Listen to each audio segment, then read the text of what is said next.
Hey everybody, welcome to another Realtor Rapid Fire where we sit down and chat with top real estate agents in the market and learn more about their process, about who they are, and some fun stuff as well. And today we're joined with one of my favorites, Megan Kerezsi from the Kerezsi Real Estate Team at Keller Williams Media. Megan, thank you very much for hanging out with me today. Thank you for having me. My pleasure. So, Megan, as we moved into the new year, some of the conversations that I'm having are tied to, how did last year go? What do we expect for this year? So, I'd like to just ask you first, what was one of your biggest wins from 2024? Okay, so biggest wins. I'd have to say, might not be a biggest win, but I ended up working with a lot of estate sales last year, meaning that the homeowner had passed away and their family was now selling their home. They can sometimes be difficult transactions for a number of reasons, whether because there's a lot of emotions involved. Sometimes there's a lot of different family members that might not always be on the exact same page. Sometimes the family members are from other areas around the country, and oftentimes the houses need quite a bit of work and just clean out to prepare them for the market. So I'm a realtor that really prides myself on going above and beyond to help my clients, not only to get top dollar in the quickest amount of time, but also to help ensure that the process from start to finish is as hassle-free as possible for them. So one estate sale in particular in 2024 that I dealt with, both parents had passed away last year pretty unexpectedly. And their family reached out to me to come take a look at the house and to talk to them about helping them sell. And these parents had been in the house for like 45, 50 years. So they'd been there for a long time and they had a lot of stuff. So it ended up just coming up. We had to come up with a game plan of how we were going to handle everything. So, I worked with the family on everything from coordinating auctioneers to come and assess anything of value, selling individual items on Marketplace, finding new homes for multiple stair lifts that they had in the house. I hosted a whole house estate sale with them. Wow. Bringing my husband and sons over to haul trash to the curb for trash nights. So really just, scheduling a dumpster service and a clean out guy and then having my cleaner get over there to just give everything a good cleaning before we got it on the market. So reason I mention the estate sales is because it's always just a nice feeling when somebody thinks of me during a difficult time in their life, especially when it comes to something like the death of a loved one and selling their homes. And even if it might need more work or more time up front, it just means a lot that people think of me. And I love having the empathy and the understanding to work through them, to understand the emotions and to really make sure that things are as seamless and hassle-free as possible from start to finish for my clients. It's amazing to me the people that are not in this industry, and people who are A, not in this industry, or B, not buying or selling currently, truly don't understand the intimate nature of the relationship between real estate agents and their clients. It is so misunderstood. The amount of empathy that is required to be a true partner in this process with your clients, and the amount of coordination, the amount of context, the resources, the expertise, like it really does all come together in a situation like you just described.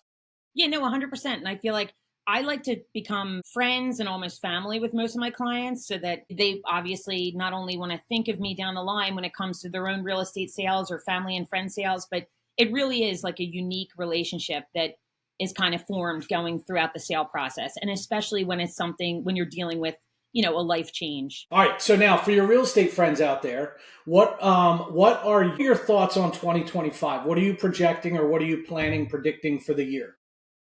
Okay, so it's not that I don't pay attention to or read about real estate predictions and forecasts because there's a lot of them out there. There's a lot of opinions on what 2025 will look like. But I try not to get caught up in thinking that things in the real estate market are going to be one way or another in any given year because there's a lot of opinions and who knows? I mean, neither one of us knows exactly what's going to happen.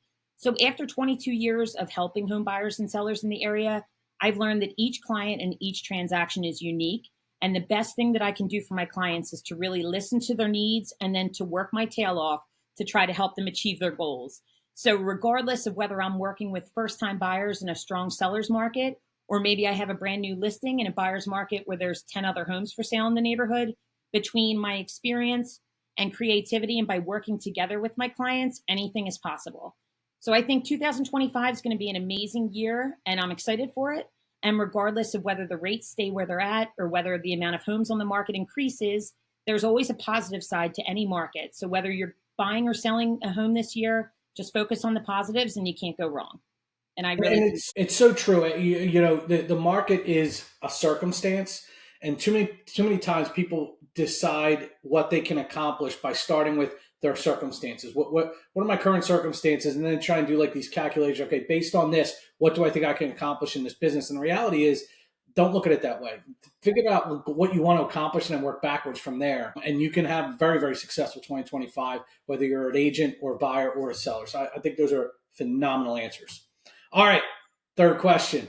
New Year's resolution. What was it and have you stuck to it?